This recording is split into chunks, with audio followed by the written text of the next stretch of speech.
Hello dear students, hope कि आप सारे अच्छे से होंगे और आप लोगों की एग्जाम की प्रिपरेशन बड़े अच्छे से चल रही होगी। आज से मैं एक और वीडियो सीरीज 2-3 दिनों के लिए स्टार्ट करने जा रहा हूं, जिसमें आपके बायोलॉजी के जितने भी एक्सपेक्टेड क्वेश्चंस हैं बोर्ड एग्जाम्स में, उनके सॉल्यूशंस बताने जा रहा हूं। चलिए सीधे स्टार्ट करते हैं टॉपिक। पहले हम लोग जो पहला यूनिट जो हम लोग स्टार्ट करेंगे आपकी बायोलॉजी का, वो है बॉटनी का पहला यूनिट, जिसे हम लोग कहते हैं लिविंग वर्ल्ड। तो चलिए सीधे टॉपिक पे जाते हैं और क्वेश्चन पहला देखते हैं जो एक्सपेक्टेड है एग्जाम में। जो पहला क्वेश्चन आपका एक्सपेक्टेड एग्जाम में है वो है बाइनोमियल नोमेनक्लेचर। याद रखिएगा, बाइनोमियल नोमेनक्लेचर। तो इस बाइनोमियल नोमेनक्लेचर की अगर हम लोग बात करें, ये किसको कहते हैं? अब सबको पता है कि बायोलॉजी में हम लोग लिविंग ऑर्गेनिजम्स को साइंटिफिक नेम्स दे देते हैं। अब ये जो साइंटिफिक नेम दे देना है किनको? लिविंग ऑर्गेनिजम्स को, चाहे वो प्लांट्स हो, चाहे एनिमल हो, चाहे कोई और ऑर्गेनिज्म हो। यहां पे अगर हम लोग देखें बाय मीन्स हियर टू। उसके बाद अगर देखें नोमन मीन्स नेम, यानी बाइनोमियल नोमेनक्लेचर हम लोग कहते हैं साइंटिफिक नेम दे देना लिविंग ऑर्गेनिजम्स को जो दो वर्ड से बना हो। एक जो इसमें होता है वो होता है स्पेसिफिक इपिथेट, यानी स्पेसिफिक नेम। दूसरा जो नेम होता है वो होता है जेनरिक नेम, यानी स्पीशीज प्लस जीनस अगर हम लोग ले ले। यानी यहां पे अगर हम लोग देखें बाइनोमियल नोमेनक्लेचर हम लोग कहते हैं साइंटिफिक नेम कंसिस्टिंग ऑफ, जो दो वर्ड से बना हो। कंसिस्टिंग ऑफ किसकी से बना हो? पहले वाला इसका होता है जिसे हम लोग कहते हैं, यानी पहले मैंने कहा कि बाइनोमियल नोमेनक्लेचर हम लोग कहते हैं लिविंग ऑर्गेनिज्म को नेम दे देना जो दो कंपोनेंट से बना हो। पहला कंपोनेंट जो है वो है जेनरिक नेम, यानी जीनस का नाम देना, जेनरिक नेम। प्लस अगर हम लोग देखें दूसरा स्पेसिफिक इपिथेट, ये देखिएगा, यानी यहां पे पहला वर्ड मीन्स जीनस का नाम आपको देना है। सेकंड वन जो आप लोगों को देना है स्पीशीज नेम, यानी जब कभी भी आप लोगों का साइंटिफिक नेम दो वर्ड से बना हो, जीनस और स्पीशीज से, उसे हम लोग कहते हैं बाइनोमियल नोमेनक्लेचर। जैसे अगर हम लोग यहां पे ले लेते हैं इंसान का नाम होमो सेपियंस, ये साइंटिफिक नेम बन गया। किसका साइंटिफिक नेम बन गया? मैन का। इसी तरह अगर हम लोग ले लेते हैं मैंगिफेरा इंडिका, जो मैंगो का नाम है, ठीक है ना यहां पे। अब इसकी अगर शुरुआत करें, जो फादर ऑफ बाइनोमियल नोमेनक्लेचर माना जाता है वो था साइंटिस्ट जिसका नाम था कार्लस लिनस, यानी इसी ने बाइनोमियल नोमेनक्लेचर की क्या की? इब्तिदा। अब अगर हम लोग देखें, ये जो बाइनोमियल नोमेनक्लेचर हम लोग नाम दे देते हैं लिविंग ऑर्गेनिजम्स को, इसके लिए कुछ एजेंसीज है जो नाम दे देती है किनको? लिविंग ऑर्गेनिजम्स को। पहली वाली एजेंसी है ICBN, यानी international code for botanical nomenclature. इसी तरह दूसरी वाली है ICZN, यानी international code for zoological nomenclature. ये मैंने दो एजेंसीज के नाम दिए। इसी तरह हमारे पास है ICVN international code for viral nomenclature. इसी तरह हमारे पास है दूसरा ICNCP, ये किसको हम लोग कहते हैं? International code for nomenclature of cultivated plants. ये तो था बाइनोमियल नोमेनक्लेचर का। अभी अगर हम लोग देखें, यहां पे कभी कभार आ जाता है कौन से रूल्स ऐसे यूनिवर्सल रूल्स जिनसे हम लोग किसी भी लिविंग ऑर्गेनिज्म को बाइनोमियल नोमेनक्लेचर नाम दे सकते हैं। पहला, बायोलॉजिकल नेम जो है या तो ये होना चाहे जनरली जो ये होता है लैटिन, या अगर और कोई नाम है उसे हम लोग इटैलिसाइज्ड करते हैं, ठीक है ना यहां पे। यानी लैटिन वर्ड जो होता है, लैटिन वर्ड से मोस्टली ये लिया जाता है। अब अगर हम लोग देखें, पहला नाम जो होता है, पहला वर्ड वो होता है जीनस, और जीनस के बाद क्या आ जाता है? स्पीशीज, ठीक है ना। तीसरा जीनस अगर हम लोग देखें, ध्यान रखिएगा यहां पे, दूसरा अगर हैंड रिटन होगा तो हैंड रिटन अगर होंगे तो दोनों को अंडरलाइन करना है। अब अगर हम लोग ले लेते हैं, अगर आप लोग प्रिंट करते हो, देन ये जो होने चाहे लैटिन। उसके बाद नेक्स्ट वन अगर हम लोग देखें, जीनस का जो पहला वर्ड है वो होना चाहिए कैपिटल, और स्पीशीज का पहला वर्ड जो होना चाहिए वो होना चाहिए स्मॉल, ठीक है ना यहाँ पे। तो ये तो हो गया यहाँ पे बाइनोमियल नोमेनक्लेचर। इसके बाद अगर हम लोग देखें हमारे पास और एक टर्म यहाँ पे क्लासिफिकेशन। अब क्लासिफिकेशन की अगर बात करें हम लोग, क्लासिफिकेशन हम लोग कहते हैं ग्रुपिंग ऑफ, किनको ग्रुप करना है, living organisms on the basis of similarities and dissimilarities, यानी लिविंग ऑर्गेनिजम्स की ग्रुपिंग करना। जिन जिन लिविंग ऑर्गेनिजम्स में सेम कैरेक्टर्स होंगे उनको एक ग्रुप में डाल देना, और उन लिविंग ऑर्गेनिजम्स को जिनमें डिफरेंट कैरेक्टर्स होंगे उनका अलग ग्रुप बनाना। इसको हम लोग क्या कहते हैं at that time, what we call it as classification. क्या कहते हैं क्लासिफिकेशन। अब अगर हम लोग क्लासिफिकेशन के बारे में पढ़े, if we study about the classification of living organisms, तो उस समय हम लोग उसको क्या कहते हैं, what we call it as taxonomy. अब टैक्सोनॉमी किसको हम लोग कहते हैं, यहां पे ये वर्ड जो टैक्सोन है ये टैक्सिस से निकला है, दैट मीन्स अरेंजमेंट, अरेंजमेंट। उसके बाद अगर हम लोग नोमी देखें, यहां पे वर्ड नोमी नोमस से लिखना है, दैट इज लॉ। हम लोग क्या कहते हैं टैक्सोनॉमी, ये हम लोग कहते हैं ये वो साइंस है जो डील करे किसके साथ, आइडेंटिफिकेशन, आइडेंटिफिकेशन यानी लिविंग ऑर्गेनिज्म्स को पहचानना। नेक्स्ट वन नोमेनक्लेचर, उनको साइंटिफिक नेम दे देना। उसके बाद क्लासिफिकेशन, इनकी ग्रुपिंग करना। क्या इनकी ग्रुपिंग करना, इस साइंस को हम लोग क्या कहते हैं, what we call it as taxonomy. अब टैक्सोनॉमी की अगर हम लोग बात करें, टैक्सोनॉमी की यहां पे बात, तो फादर ऑफ टैक्सोनॉमी जो माना जाता है वो माना जाता है कार्लस लिनस। इसी तरह दूसरी एक ब्रांच हमारे पास है क्लासिफिकेशन की लिविंग ऑर्गेनिजम्स की, जिसको हम लोग कहते हैं सिस्टमैटिक्स। यानी सिस्टमैटिक्स और नोमेनक्लेचर में क्या फर्क है, सिस्टमैटिक्स हम लोग कहते हैं वो साइंस जहां पे हम लोग डील करें लिविंग ऑर्गेनिजम्स को, किनको डील करें, लिविंग ऑर्गेनिजम्स को on the basis of phylogeny. Phylogeny अब किसको हम लोग कहते हैं, इवोल्यूशन। अगर इवोल्यूशन का इस्तेमाल किया जाए लिविंग ऑर्गेनिजम्स को, क्या लिविंग ऑर्गेनिजम्स को ग्रुपिंग करने के लिए, उस समय हम लोग इसको क्या कहते हैं, क्लासिफिकेशन। ये है दूसरा क्वेश्चन। तीसरा क्वेश्चन जो हमें आ जाता है वो आ जाता है हमें टैक्सोनॉमिकल नोमेनक्लेचर, टैक्सोनॉमिकल हायरार्की। देखिएगा जब भी हम लोग लिविंग ऑर्गेनिजम्स को ग्रुपिंग करते हैं, क्या करते हैं, लिविंग ऑर्गेनिजम्स की ग्रुपिंग, और उस ग्रुपिंग में जितने भी स्टेप्स आ जाते हैं, जितने भी स्टेप्स आ जाते हैं, स्टेप को हम लोग कहते हैं रैंक, और हम लोग इसको कहते हैं कैटेगरी। यानी जितनी भी स्टेप्स आप लोग इस्तेमाल करोगे किनको, लिविंग ऑर्गेनिजम्स को क्लासिफिकेशन करने के लिए, उन ऑल कैटेगरीज को आप लोग क्या कहते हो, टैक्सोनॉमिकल हायरार्की। यानी टैक्सोनॉमिकल हायरार्की हम लोग कहते हैं, टैक्सोनॉमिकल हायरार्की की अगर हम लोग बात करें, हम लोग कहते हैं टैक्सोनॉमिकल हायरार्की वो सारे स्टेप जो आप लोग इस्तेमाल करोगे किनको, लिविंग ऑर्गेनिजम्स को क्या करने के लिए, क्लासिफाई करने के लिए। इसके लिए हम लोगों के पास एक फॉर्मूला है, कीप पॉट क्लीन और फैमिली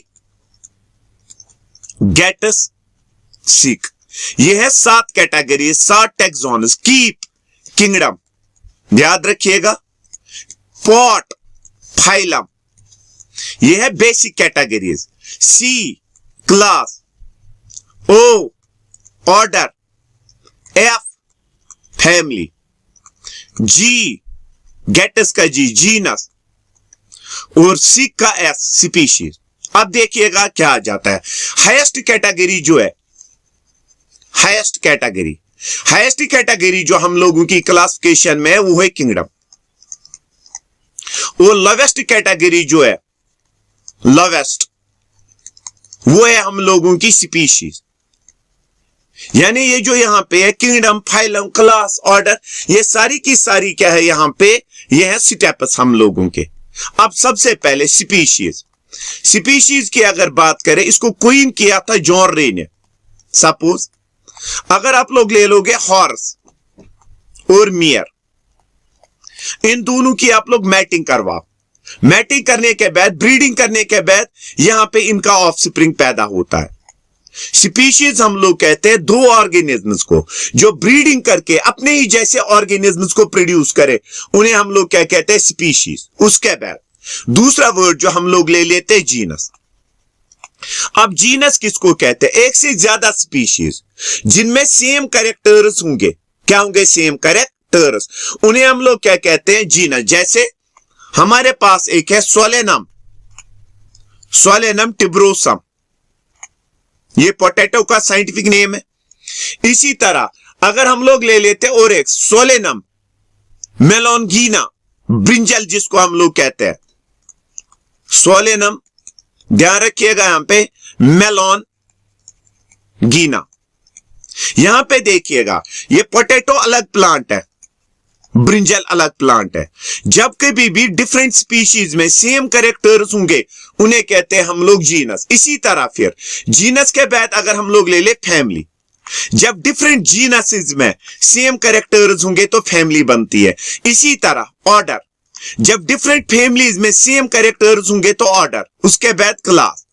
जब डिफरेंट, ध्यान रखिएगा, ऑर्डर्स में सेम कैरेक्टर्स होंगे तो क्लास, इजी है ना। उसके बाद फाइलम, या बॉटनी में हम लोग इस्तेमाल करते हैं डिवीजन। जब डिफरेंट, ध्यान रखिएगा, जब डिफरेंट क्लासेस में सेम कैरेक्टर्स होंगे तो फाइलम। इसी तरह फिर किंगडम, ठीक है ना। यहां पे किंगडम, किंगडम हम लोग कहते हैं जब डिफरेंट फाइलम्स में सेम कैरेक्टरिस्टिक्स होंगे तो उस समय हम लोग इसको क्या कहते हैं, किंगडम। ये आप लोगों के एक्सपेक्टेड क्वेश्चंस हैं जो आपके एग्जाम में मोस्ट ऑफ द टाइम आ जाते हैं। उसके बाद हम लोग दूसरे वाले यूनिट पे यहां पे चलेंगे, दैट इज बायोलॉजिकल क्लासिफिकेशन। याद रखिएगा यहां पे बायोलॉजिकल क्लासिफिकेशन में थोड़ा सा ध्यान रखिएगा। यहां पे बायोलॉजिकल क्लासिफिकेशन में सबसे पहले अगर हम लोग बात करें, हमें जो यहां पे सबसे पहली चीज पढ़नी है, सबसे पहले कार्लस लिनस, पहले जो क्लासिफिकेशन आई थी जिसको हम लोग कहते थे two kingdom classification, two kingdom classification. ये टू किंगडम क्लासिफिकेशन देने वाला था, साइंटिस्ट का नाम था कार्लस लिनस।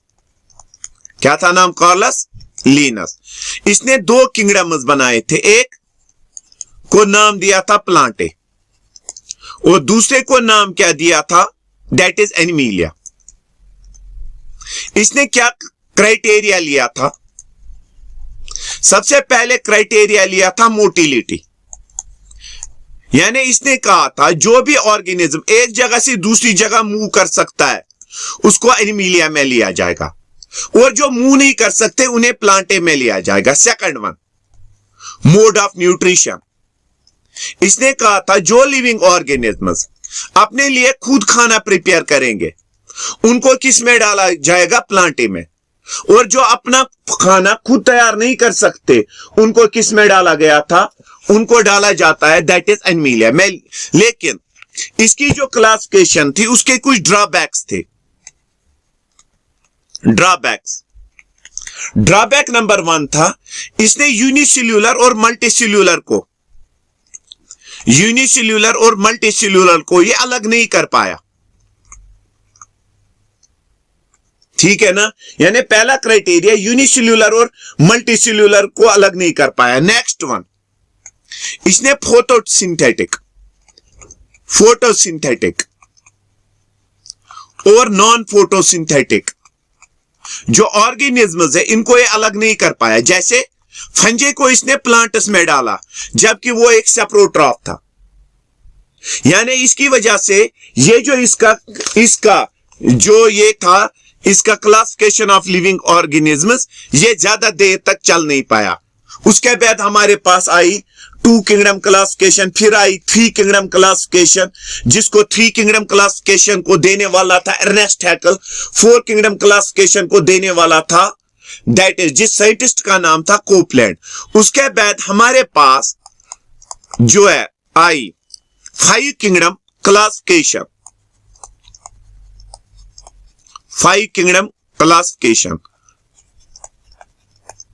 तो चलते हैं इसी की तरफ। अब तो फाइव किंगडम क्लासिफिकेशन थी, इसको देने वाला था साइंटिस्ट का नाम था गिवन बाय, जिस साइंटिस्ट ने इसको दिया उसका नाम था, अब सबको पता है, R.H.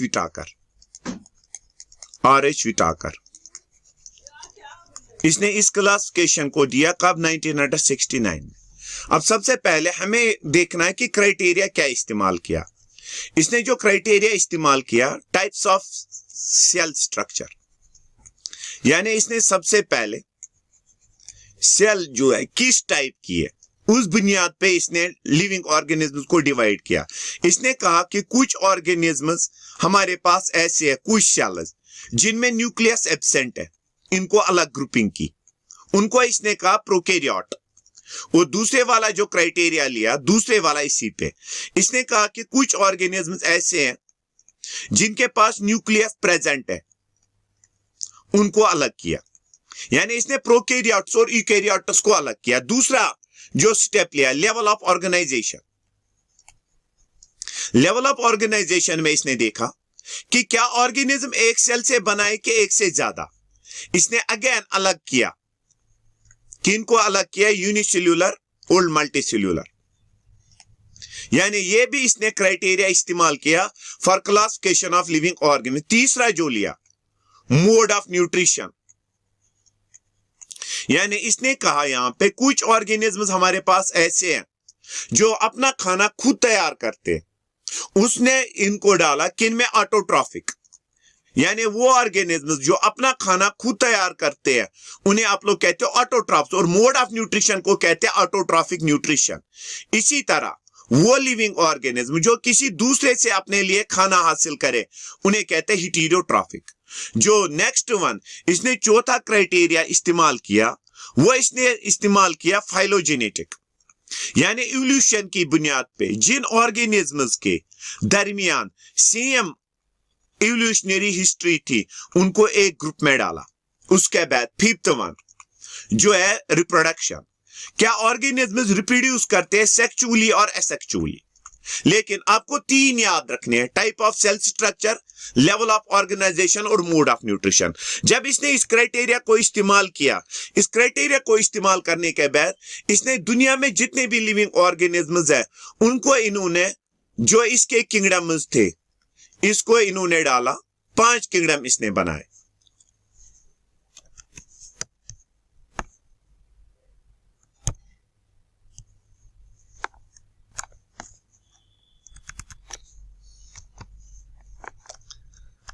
तो चलते हैं कौन कौन सा किंगडम बनाया।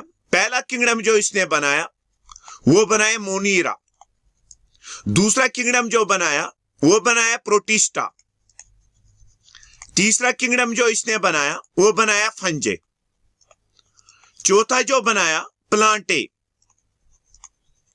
फिफ्थ जो वन बनाया दैट इज एनिमिलिया। याद रखिएगा। सबसे पहले अगर हम लोग देखें मुनीरा के कुछ कैरेक्टर्स, ये है प्रोकैरियोटिक। प्रोकैरियोटिक याद रखिएगा। अब प्रोटिस्टा की तरफ चलते हैं, ये है यूकैरियोटिक। अब अगर इस मुनीरा की बात करें, इसे कॉमनली हम लोग बैक्टीरिया भी कहते हैं, ठीक है ना। प्रोकैरियोटिक ये जो है यूनिसेल्यूलर। अब इसकी बात अगर करें, ये भी है यूनिसेल्यूलर। यानी दोनों में फर्क एक है, एक में न्यूक्लियस एब्सेंट है, दूसरे में न्यूक्लियस जो है वो प्रेजेंट है। अब चलिए उसके बाद अब अगर ये देखें मुनीरा, इनमें क्या पाई जाती है? सेल्यूलर। यानी ये एक ही सेल से बने हैं, सेल्यूलर ग्रेड ऑर्गेनाइजेशन। इनमें भी है सेल्यूलर। उसके बाद इनमें अगर देखें mode of nutrition, both auto and hetero. यानी ये सनलाइट की वजह से भी अपना खाना हासिल करते हैं, और कुछ बैक्टीरिया हमारे पास सेप्रोट्रॉप्स है, ये भी ऑटो और हेटेरोट्रॉफिक। उसके बाद फंजे की तरफ चलते हैं, ये है यूकैरियोटिक। यानी इनमें न्यूक्लियस प्रेजेंट है। उसके बाद अगर देखें यहां पे फंजे की बात, तो ये फंजे जो है मल्टीसेल्यूलर है